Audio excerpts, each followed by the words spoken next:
Bible દર્શન પાઠ 14 મહાપ્રસ્થાન 13મા અધ્યાયથી 15મા અધ્યાય સુધી.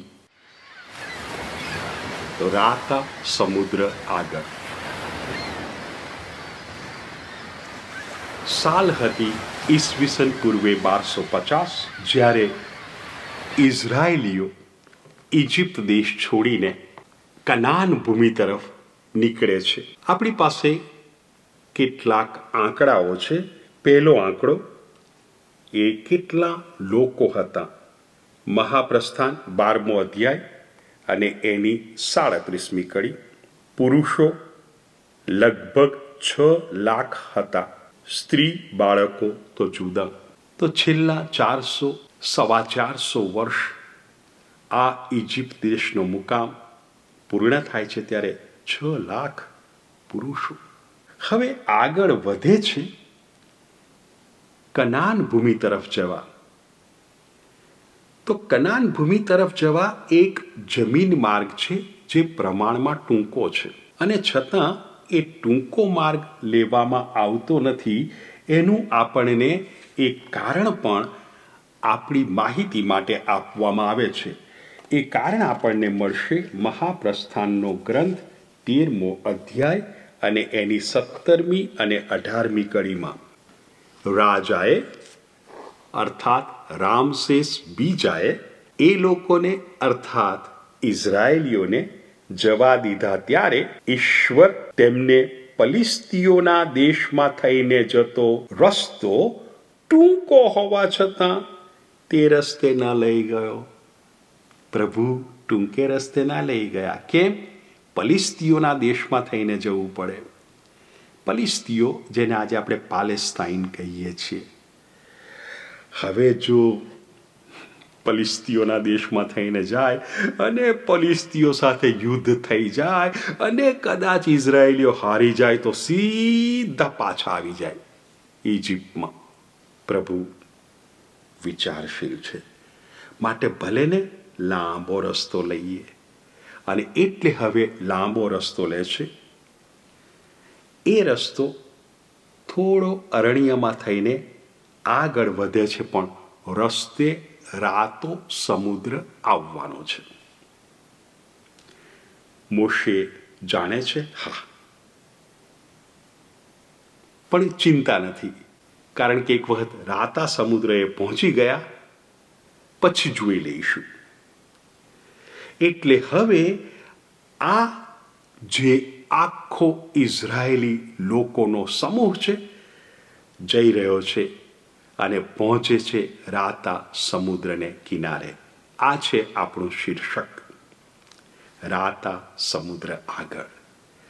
અને મોશે કહે છે, ચાલો હવે અહીં આપણો મુકામ, ખાવા પીવાનું કરો, આરામ કરો, જોઈશું આપણે કેમનો રાતો સમુદ્ર ઓળંગવો છે. આ છે રાતા સમુદ્ર આગળ બનતો બનાવ. એ જ સમયે ઇજિપ્ત દેશની રાજધાનીમાં રામસેસ બીજાને વસવસો થાય છે. મેં જવા દીધા, મેં એમને જવા દીધા. જવા દીધા છે પેલી છેલ્લી આફતને કારણે, પહેલા ખોડાના પુત્રનું મરણ. અને એટલે દુઃખ જેવું ઓછું થયું આ પુત્રના મરણનું કે પેલી હઠ. ના, એમને પાછા લાવવા જ પડે, એમને ગમે ત્યાંથી પાછા લાવવા પડે. એ ટૂંકે રસ્તે નથી ગયા, એ રણમાં ગયા છે, એ જરૂરથી અટવાઈ ગયા છે. એમને પકડી પાડવામાં આવે એ બહુ સહેલું છે, કારણ કે એ તો પગપાળા જાય છે. મારી પાસે રથો છે. બસ લશ્કરને હુકમ થાય છે, લશ્કર રથોમાં ગોઠવાઈ જાય છે અને હવે પીછો પકડે છે. હવે રાતા સમુદ્ર આગળ, ત્યાં આગળ ઘૂઘવતો રાતો સમુદ્ર, પાછળ રામસેસ બીજાનું લશ્કર, વચ્ચે ઇઝરાયેલી લોકોનો પડાવ. ઇઝરાયેલી લોકો ગભરાઈ ગયા.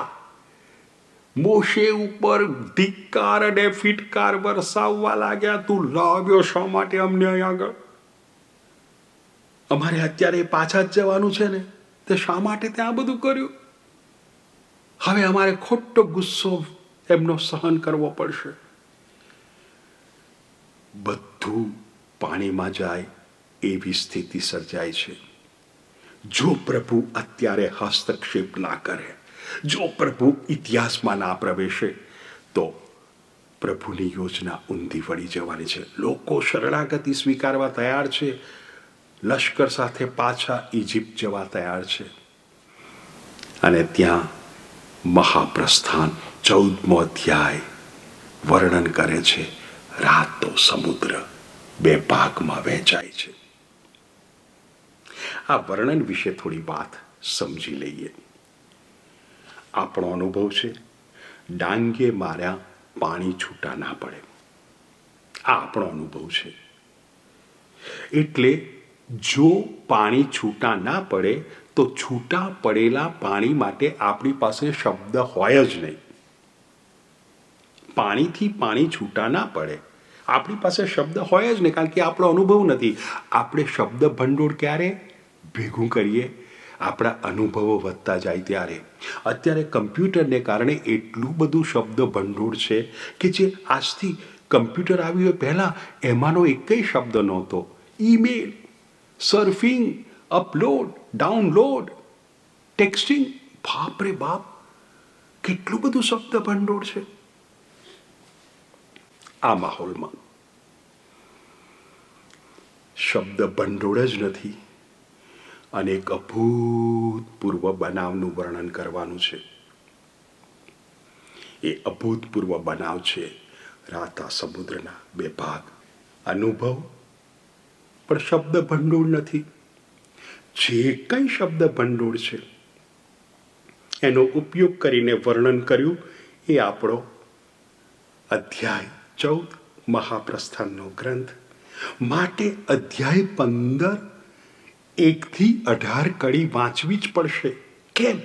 કારણ કે એ અધ્યાય 15 1 થી 18 એ જે પેઢી, જે લોકો રાતા સમુદ્રમાં થઈને કોરે પગે પસાર થાય છે, એ પોતાની આપવીતી, અનુભવ, પોતાને જે લાગ્યું એને શબ્દબદ્ધ કરે છે.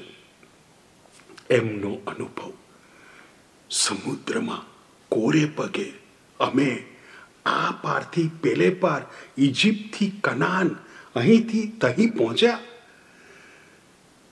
અને બાઇબલના પંડિતો કહે છે, મહાપ્રસ્થાન 15મો અધ્યાય 1લી કડીથી 18મી કડી એ સૌથી પહેલો શબ્દબદ્ધ થયેલો ખંડ.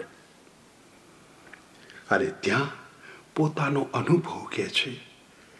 એ અનુભવ જેવો હોય એવો શબ્દબદ્ધ થયો કે ન થયો, પણ એટલું નક્કી કે અહીંથી ગુલામ બનેલી પ્રજા તહીં સ્વતંત્રતામાં પ્રવેશે છે. અને આને કહેવાય મહાપ્રસ્થાન. એક દેશ છોડે છે, બીજા દેશમાં જાય છે. હવે થોડી ઐતિહાસિક માહિતી મેળવી લઈએ. આ મહાપ્રસ્થાન કઈ સાલમાં થયું, ક્યારે એ રાતા સમુદ્રને ઓળંગ્યો? બાઇબલના પંડિતોએ શોધી કાઢી છે. એ તવારીખ, એ સાલ ઈસવીસન પૂર્વે 1250. એ રાજા ઇજિપ્તનો, જેનું નામ મેરનેપ્તાહ, એ રામસેસ બીજાનો દીકરો. રામસેસ બીજા ઈસવીસન પૂર્વે 1213માં મૃત્યુ પામ્યા. ઈસવીસન પૂર્વે 1213માં મેરનેપ્તાહ ગાદી પર બેઠો અને મેરનેપ્તાહ ઈસવીસન પૂર્વે 1203 સુધી રાજા રહ્યો. હવે એણે એક વિજય સ્તંભ ઊભો કર્યો છે અને એ વિજય સ્તંભ પર એક ગીત લખ્યું છે. અને એ ગીતમાં એણે આ હિબ્રુઓનો અથવા ઇઝરાયેલીઓનો ઉલ્લેખ કરેલો છે. એટલે જે દિશામાં વિજય સ્તંભ હોય એ દિશામાં હિબ્રુઓ અથવા ઇઝરાયેલીઓ વસતા હતા એના સમય દરમિયાન. એટલે હવે જો માની લઈએ કે 40 વર્ષ રજળપાટ કર્યો, તો જો ઈસવીસન પૂર્વે 1250માં આ રાતો સમુદ્ર ઓળંગ્યો હોય અને 40 વર્ષ રજળપાટ કર્યો હોય તો ઈસવીસન પૂર્વે 1210માં પેલી ભૂમિમાં પ્રવેશ્યા છે જેનું વચન આપવામાં આવ્યું છે.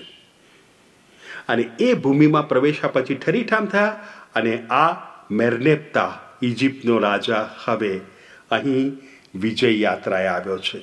ત્યારે આ હિબ્રુઓ, આ ઇઝરાયલીઓ ઠરીઠામ થઈ ગયા છે. એટલે જ્યારે પાછો જાય છે ત્યારે ત્યાં પેલો વિજય સ્તંભ ઊભો કરે છે, વિક્ટરી સ્ટેલર. અને વિજય સ્તંભ પર પેલું ગીત લખે છે, કોણ કોણ આ પડોશીઓ છે, અને ત્યાં હિબ્રુઓનું નામ છે. અર્થાત બાઇબલના પંડિતો કહે છે ઈસવીસન પૂર્વે 1250માં મહાપ્રસ્થાન થયું. ત્યાંથી નીકળ્યા ઇજિપ્તથી, રાતો સમુદ્ર ઓળંગ્યો અને સ્વતંત્રતામાં પ્રવેશ્યા. હવે મોશે આ પ્રજાને આ સમુદ્રથી સિનાઈ પર્વત એની તળેટીમાં દોરી જશે. હવે આ પ્રજાના રજળપાટની કથા આપણે શરૂ કરીશું.